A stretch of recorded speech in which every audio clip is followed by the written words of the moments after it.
الله الرحمن الرحيم أعوذ بالله من الشيطان الرجيم بسم الله الرحمن الرحيم ومن الناس من يتخذ من دون الله أندادا يحبونهم كحب الله والذين آمنوا أشد حبا لله صدق الله العظيم۔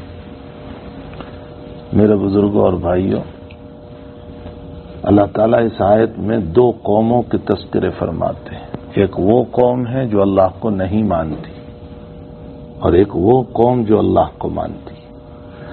جو نہیں مانتے ان کو باغی، کافر، اللہ کے نافرمان کہے جاتے ہیں۔ جو مانتے ہیں ان کو مومن کہے جاتے ہیں۔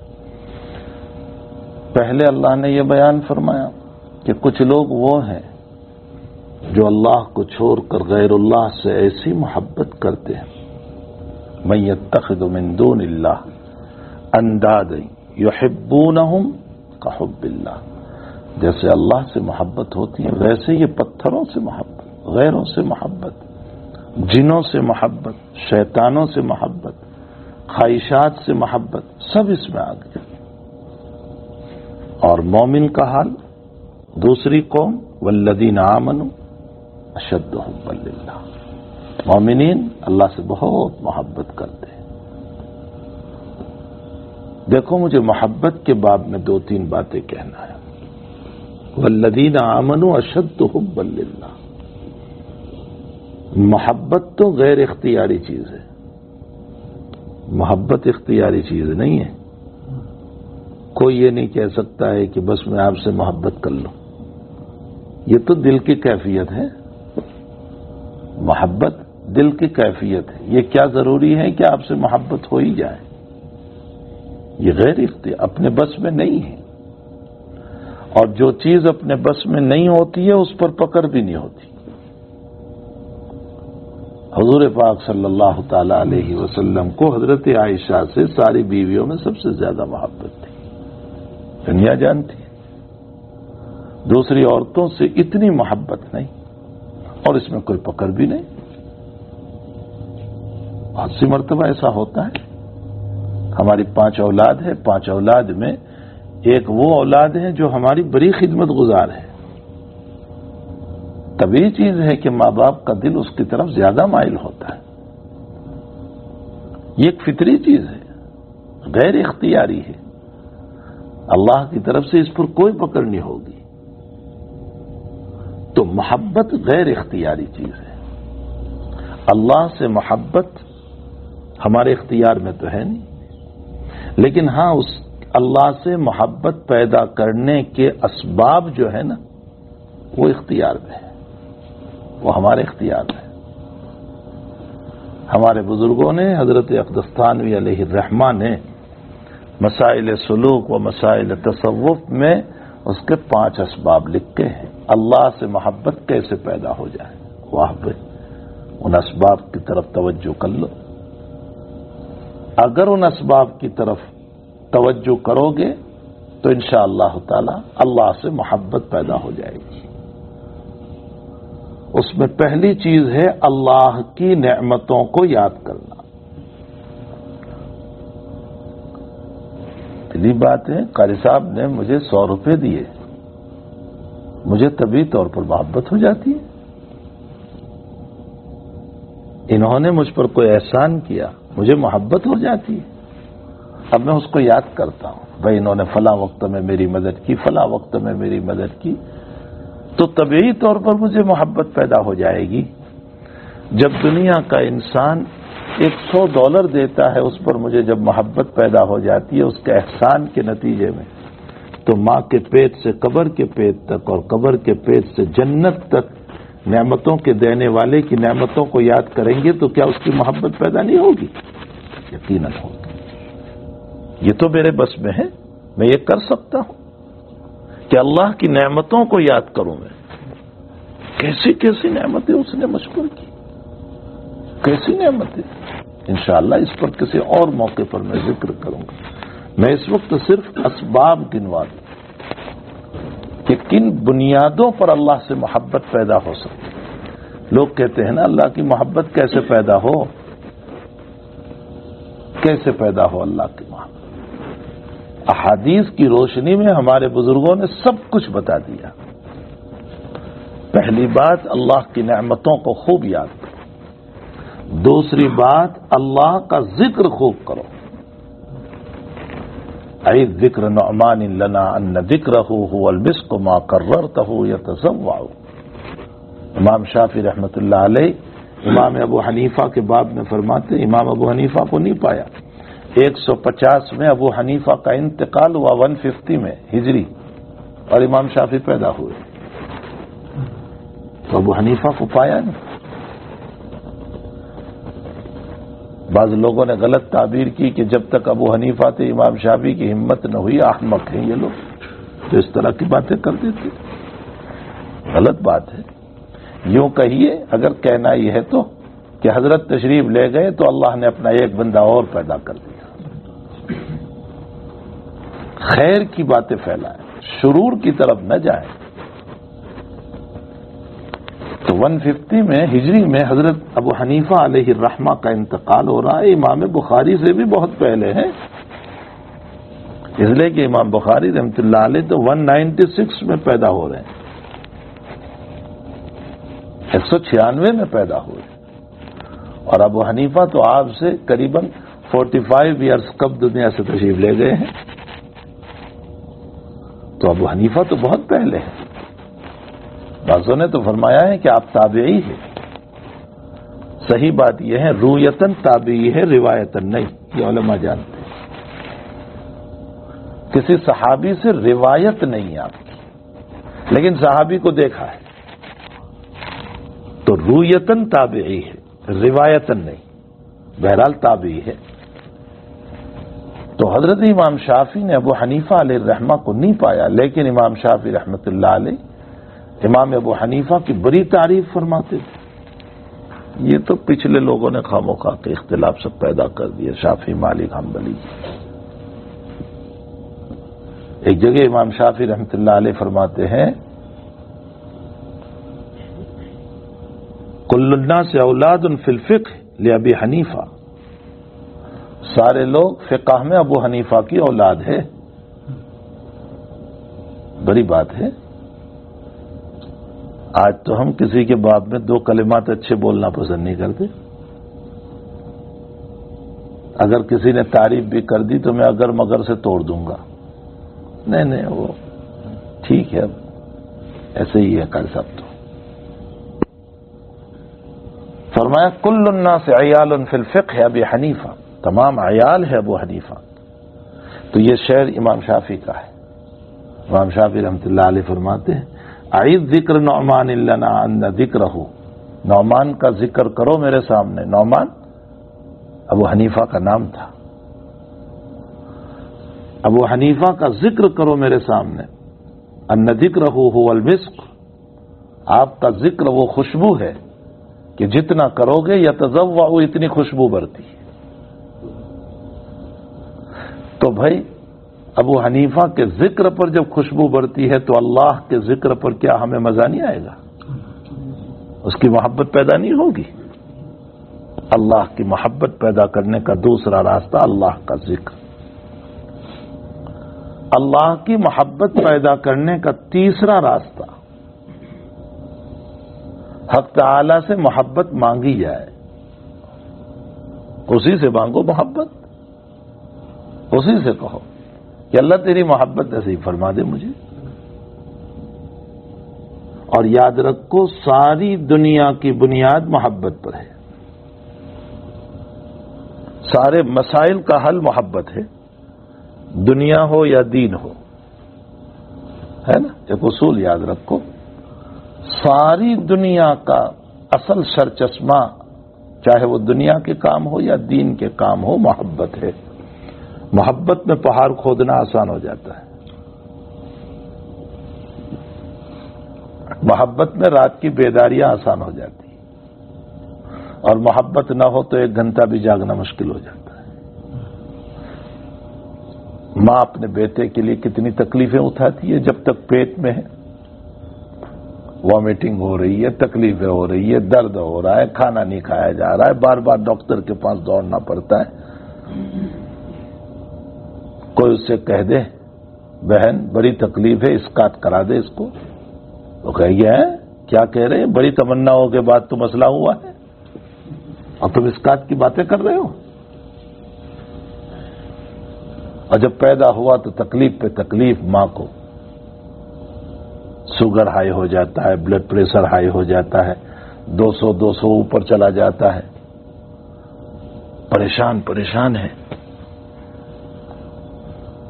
پھر اس کی نیپی اور فلاں اور دنیا بھر کی تکلیف، اس کو کھلانا پلانا۔ اب اسے کہا جائے کہ یہ تمہارا بیٹا مر جائے تو فرمایا نالائق بات کیسی کر رہے ہو، میں سب کچھ برداشت کر لوں گی اس کے لیے۔ تو جب بیٹے سے محبت ہو جاتی ہے تو ساری تکلیفیں آسان ہو جاتی ہیں۔ میں نے رمضان میں ایک مثال دی تھی کہ آپ 4 بجے سحری عین ہو رہی تھی تو 3 بجے آپ سحری کھاتے ہیں، ظاہر سی بات ہے اس کے لیے آپ کو بیدار ہونا پڑا، جبکہ آپ رات سوئے ہیں 12:30 1 بجے تراویح پڑھ کر کے، 2 گھنٹے سوئے نہیں سوئے کہ پھر اٹھنا پڑا، اور پھر روزہ، پھر نیند نہیں ملی، اور اس کے باوجود صبح 8 بجے اٹھ کر کے جاب پر دوڑ رہے ہیں۔ ارے بھائی اتنی تکلیف ہے، تجھے نیند نہیں مل رہی ہے، بھوکا ہے پیاسا ہے، پانی نہیں کھانا نہیں، نیند پوری نہیں مل رہی ہے، تکلیف ہے، اور تو 8 بجے اٹھ کر کے دوڑ رہا ہے۔ وہ کہتا ہے ایک جاب ہے میرا۔ پیسوں سے محبت ہے تو بیداریاں آسان ہو جاتی، اولاد سے محبت ہے تو ساری تکلیفیں آسان ہو جاتی ہیں، اللہ سے محبت ہو جائے تو نماز کے لیے اٹھنا آسان ہو جاتا ہے، ذکر کے لیے دل آسان ہو جاتا ہے، رات میں 2-4 تہجد کی نماز آسان ہو جاتی ہے۔ ساری دنیا کے مسائل محبت پر ہیں، چاہے دنیا ہو یا دین ہو، محبت ہی پر سارے مسائل ہیں۔ ہمارے ایک واقعہ میرے ذہن میں آیا محبت پر، حضرت اقدس تھانہ بھون ہمارا جو ہے مرکز ہے، وہاں 3 بزرگ تھے ایک ساتھ، 3 کمرے تھے۔ پہلے کمرے میں حضرت مولانا ضامن شہید رحمت اللہ علیہ، دوسرے میں حاجی امداد اللہ صاحب، اور تیسرے میں شیخ محمد تھانوی رحمت اللہ علیہ۔ پہلے دونوں تو بزرگ تھے، تیسرے جو تھے شیخ محمد وہ عالم بھی تھے صوفی بھی تھے۔ اب انہوں نے ایک کتاب لکھی، کتاب میں کوئی مسئلہ آ گیا، حضرت گنگوئی نور اللہ مرکزہ نئے فارغ ہوئے تھے، جو نئے فارغ ہوتے ہیں ان کو جوش بہت ہوتا ہے، مسئلے کی گہرائی کا پتہ نہیں ہوتا، جوش بہت ہوتا ہے، مناظرہ کر لیں گے اس سے۔ انہوں نے جب کتاب دیکھی شیخ محمد تھانوی کی تو پوچھا کہ یہ کہاں رہتے ہیں؟ کہاں؟ تھانہ بھون میں خانقاہ میں رہتے ہیں۔ پہنچ گئے وہاں، حضرت عائی صاحب رحمۃ اللہ علیہ سے پہلے حضرت گنگوئی مل چکے تھے، بالکل ینگ تھے حضرت گنگوئی تھے۔ جب آئے تو پوچھا مولوی رشید احمد کہاں آئے؟ فرمایا شیخ محمد تھانوی کون ہے، انہوں نے کتاب لکھی اور یہ مسئلہ غلط لکھا ہے، مناظرے کے لیے آیا ہوں۔ فرمایا مناظرہ تو بعد میں ہوگا، پہلے یہاں بیٹھ جاؤ، کچھ ذکر بھی کرتے ہو تم؟ بس اب ذکر میں ایسے لگائے کہ وہ اسی رات میں بیت ہو گئے۔ ایک جوڑی کپڑے جو پہن کر کے گئے تھے 40 دن تک اسی پر رہے، دھو کر اسی پر پہنتے رہے، اور یہ پتہ نہ چلا کہ 40 دن کیسے گزر گئے۔ جب 40 دن پورے ہوئے تو حضرت نے خلافت دے کر فرمایا مولوی رشید احمد جو دینا تھا وہ تمہیں دے دیا میں نے، اب جاؤ کوئی کیفیت تم دیکھ لو اپنی طبیعت کے اوپر، کسی کو نہ کہیو مجھے کہیو۔ شیخ فرماتے حضرت گنگوئی کہ کیا دیا وہ تو مجھے کچھ پتا نہیں، 12 سال کے بعد مجھے پتا چلا کہ اللہ کی محبت سے اللہ تعالیٰ نے نواز دیا۔ اور فرمایا اس کے بعد میرا حال یہ ہو گیا کہ تعریف کرنے والے کی تعریف کا مجھ پر اثر نہیں ہوتا تھا، اور برائی کرنے والے کی برائی کا بھی اثر نہیں، کچھ نہیں۔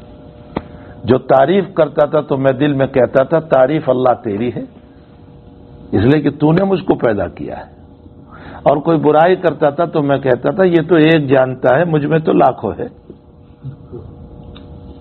فرمایا یہ اللہ کی محبت پلا دی مجھے، اللہ کی محبت، اور جب اللہ کی محبت آ جاتی ہے نا تو بھائی دین آسان ہو جاتا ہے۔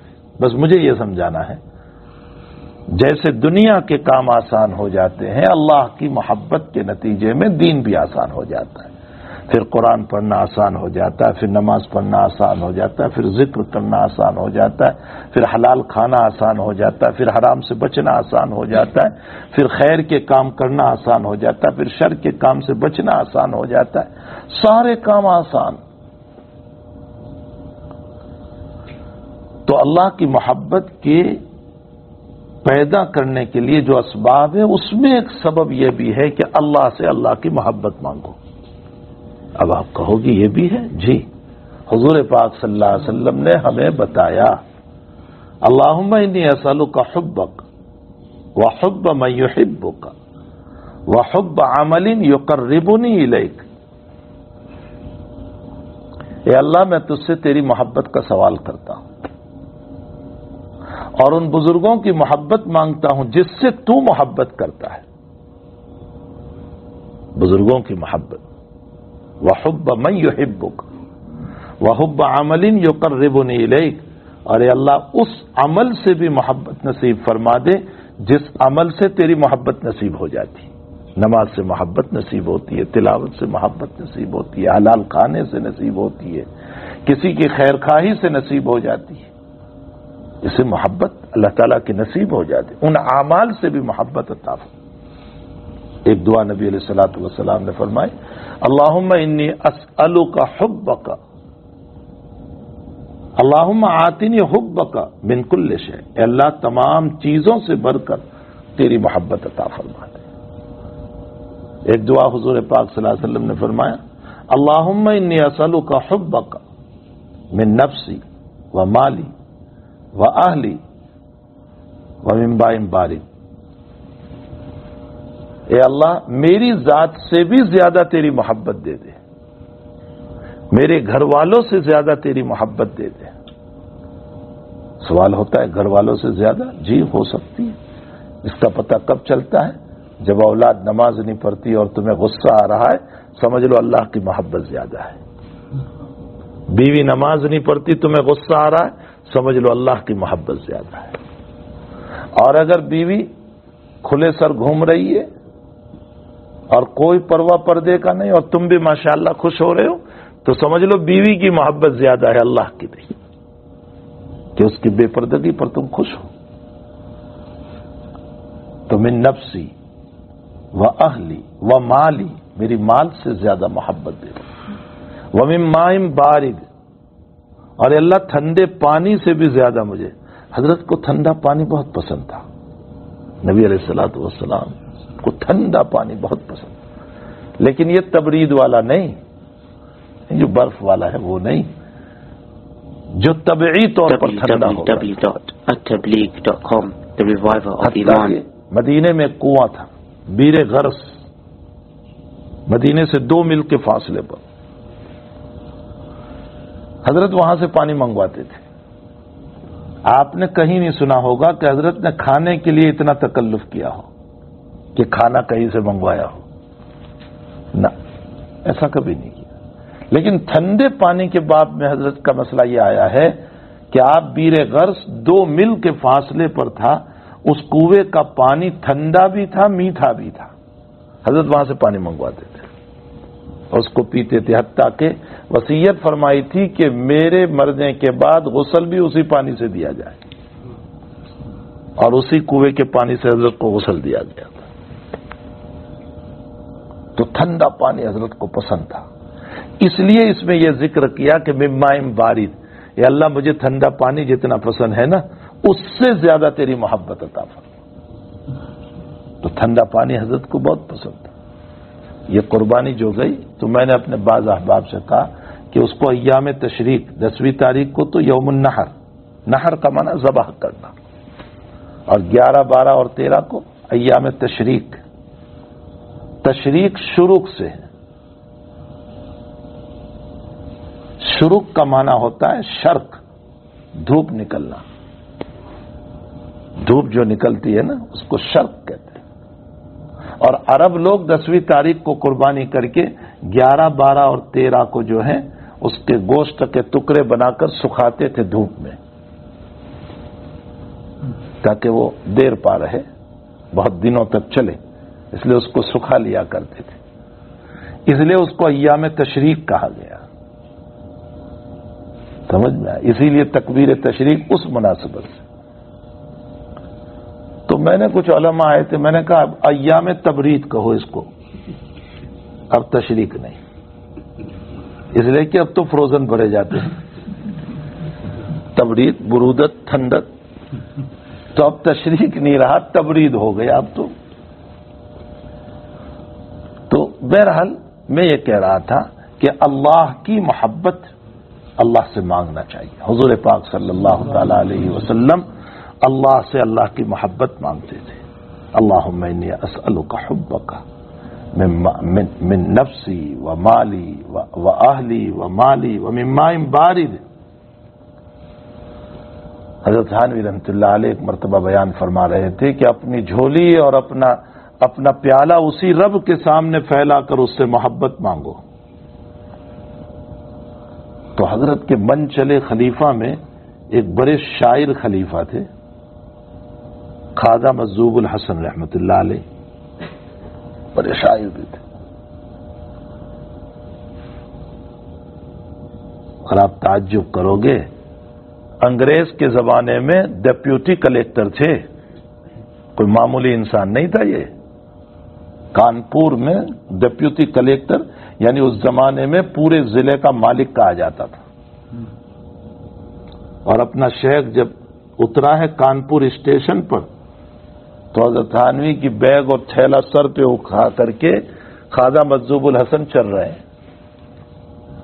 تو حضرت تھانوی نے فرمایا تم تو کلکٹر ہو، تمہاری عزت کے خلاف ہے یہ، لوگ کہیں گے وہ انگریز کے زمانے کا کلکٹر کوئی معمولی تھوڑے تھا۔ تو کہنے لگے حضرت لوگ دیکھتے رہیں، مجھے اپنی عزت کی پرواہ نہیں، مجھے تو عزت آپ ہی کی بدولت ملی ہے۔ یہ ہے شیخ کا احترام، یہ ہے شیخ کی عزت کہ اپنے سر پہ اٹھا کر کے جا رہے۔ حضرت کا ایک شعر ہے خواجہ عزیز الحسن کا، ہر تمنا دل سے رخصت ہو گئی، ہر تمنا دل سے رخصت ہو گئی، اب تو آجا اب تو خلوت ہو گئی۔ جب حضرت تھانوی نے یہ شعر سنا ہے تو فرمایا تیرا یہ شعر ایسا عشق میں ڈوبا ہوا ہے، میرے پاس 1,00,000 روپے ہوتے تو اس شعر کے بدلے میں تجھے ہدیہ کر دیتا۔ ہر تمنا دل سے رخصت ہو گئی، اب تو آجا اب تو خلوت ہو گئی۔ یہ عاشقوں کا مزاج ہوتا ہے اپنے رب کے باب میں، اس کا عشق، اس کی محبت۔ تو خیر میں یہ کہہ رہا تھا کہ حضرت تھانوی بیان فرما رہے تھے اور فرمایا کہ بھائی اپنی جھولی اور اپنا دامن اور پیالہ اسی سے پھیلاؤ، اسی سے مانگو۔ تو خواجہ عزیز الحسن نے سوال کیا حضرت جھولی ہی نہ ہو تو؟ جھولی ہی نہیں ہے، برتن ہی نہیں ہے، باؤل نہیں ہے، پیالہ نہیں ہے۔ تو حضرت نے فرمایا اگر باؤل اور پیالہ اور جھولی نہیں ہے وہ بھی اسی سے مانگو، وہ بھی اسی سے مانگو۔ اور پھر حدیث شریف سے استدلال کرتے فرمایا کہ حضور پاک صلی اللہ علیہ وسلم کی وہ دعا تم کو یاد نہیں ہے؟ اللہم انی اسألک خیر المسألہ وخیر الدعاء وخیر الاجابہ۔ اللہم انی اسألک خیر المسألہ، اے اللہ میں بہترین سوال کرنے کا طریقہ کا سوال بھی تجھی سے کرتا ہوں کہ تو مجھے مانگنا سکھا دے، سوال کرنا سکھا دے، مجھے مانگتے نہیں آتا ہے، مجھے مانگتے نہیں آتا ہے۔ خیر المسئلہ، کیسے میں تجھ سے مانگوں، کیا مانگوں میں؟ لوگ پوچھتے ہیں نا میں جا رہا ہوں حج کے لیے کیا مانگوں؟ امام ابو حنیفہ سے کسی نے پوچھا کہ میں حج میں جا رہا ہوں کیا مانگوں؟ حضرت نے فرمایا یوں دعا کر لینا کعبۃ اللہ پر نظر پڑتے ہی، اللہ مجھے مستجاب بنا دے تاکہ تیری ہر دعا قبول ہو جائے۔ بعض اکابر کے باب میں لکھا ہے کہ جب وہ کعبۃ اللہ پر نظر پڑی تو انہوں نے کہا اے اللہ مجھے مانگتے نہیں آتا ہے، اب تو میرے دل کی ساری مرادیں پوری کر دے۔ تو خیر المسئلہ، سوال کرنا ہمیں اللہ سے نہیں آتا، اسی سے کہو اے اللہ اچھے سوال کرنے والے ہمیں بنا دے، کیسے تجھ سے مانگا جائے۔ تو جھولی بھی اسی سے مانگ لو. وخیر الدعا، اور بہترین دعا کا طریق بھی تو ہی سکھا مجھے مانگتے نہیں آتا. دعا کیسے کی جائے؟ میں تو بے ادب آدمی ہوں، میں تو کیا سے کیا کہہ دیتا ہوں میری دعاؤں کے اندر. وہ میری دعا تو ایسی ہی ہوتی ہے. وہ اسرائیلی روایت ہے نا کہ ایک آدمی بنی اسرائیل کے اندر کہہ رہا تھا اللہ تو کہاں ہے، مجھے مل جانا تاکہ میں تجھے کنگھی کر دوں سر میں تیرے بال دھو دوں، میں تیرے کپڑے دھو دوں. تو کہاں ہے اللہ؟ تو مجھے ملتا ہی نہیں تاکہ میں تیری خدمت کروں، تیرے پاؤں دبا دوں. موسیٰ علیہ السلام نے کہا نالائق کہیں تھا، اللہ کے باب میں ایسی باتیں کر رہا ہے، بے شرم بے حیا، وہ ذات بہت بڑی ہے اور تو ایسا بول رہا ہے. حضرت موسیٰ پر وحی آئی، موسیٰ جاہل ہے لیکن عشق میں ڈوبا ہوا تھا، تو نے اس کو روک دیا. جاہل صحیح، عشق میں ڈوبا ہوا تھا. تو حقیقت یہ ہے کہ محبت میں ہمیں کیا مانگنا ہے مانگتے ہی نہیں آتا ہے ہماری دعاؤں کے اندر. اللہ سے کہیں وخیر الدعا، اللہ بہترین دعا تو مجھے سکھا دے. وخیر الاجابہ، اور اے اللہ بہترین قبول بھی فرما لے. خیر المسئلہ وخیر الدعا وخیر الاجابہ. حضرت تھانوی رحمۃ اللہ علیہ نے اس سے استدلال کیا کہ جھولی بھی اسی سے مانگو، باؤل بھی اسی سے مانگو، روزی بھی اسی سے مانگو، روٹی بھی اسی سے مانگو، نمک بھی اسی سے مانگو، ساری چیزیں اسی سے مانگو. فرمایا محبت بھی اسی سے مانگو. اللہ تو اپنا محبوب بندہ مجھے بنا دے، مجھے محبین میں سے بنا دے، میرا دل تیرے عشق سے بھر دے، تیری محبت سے بھر دے. اللہ ساری دنیا کی محبتیں دل سے نکال دے اور اپنی محبت سے مجھے سرشار کر دے، مالا مال کر دے. اسی سے کہو. تو اللہ سے محبت مانگنے کے جو طریق، اللہ کی محبت پیدا کرنے کے جو طریق ہے، ان طریق میں ایک طریق یہ ہے کہ اللہ سے محبت کا سوال کرو، اور باقی جو دو طریق ہے، ایک ذکر اور ایک اللہ کے انعاموں کو یاد کرنا. پھر انشاءاللہ دوسری مجلس میں ہم اس کے اوپر کچھ بات کریں گے تاکہ اللہ تعالیٰ کی محبت ہمارے اندر پیدا ہو. آج ہمارے دل اللہ کی محبتوں سے بہت دور ہو چکے ہیں، غافل ہو چکے ہیں. یہ مادی دنیا، یہ پیسوں کی دنیا، اس کے پیچھے ہم وہ دیوانے بن چکے ہیں کہ نماز جائیں تو جائیں لیکن میری دنیا نہیں جانی چاہیے. دنیا کا ایسا غلبہ ہم پر ہو چکا ہے کہ اللہ کی محبت مغلوب ہو گئی. میں یہ تو نہیں کہتا ہوں کہ محبت ختم ہو گئی، ختم نہیں ہوئی. ختم ہوتی تو ایمان کیسے رہتا؟ ختم تو نہیں ہوئی ہے لیکن مغلوب ہو گئی، غالب دنیا ہو گئی. ہمیں اللہ کی محبت کو غالب کرنا ہے دنیا کی محبت پر. اللہ تعالی ہم تمام کو اپنی محبت سے سرشار فرمائے اور تعالی جل شانہ اپنی محبت سے ہمیں مالا مال فرمائے. صلی اللہ علی النبی الکریم. سبحان اللہ وبحمدہ، سبحانک اللہم وبحمدک، نشہد ان لا الہ الا انت، نستغفرک ونتوب الیک.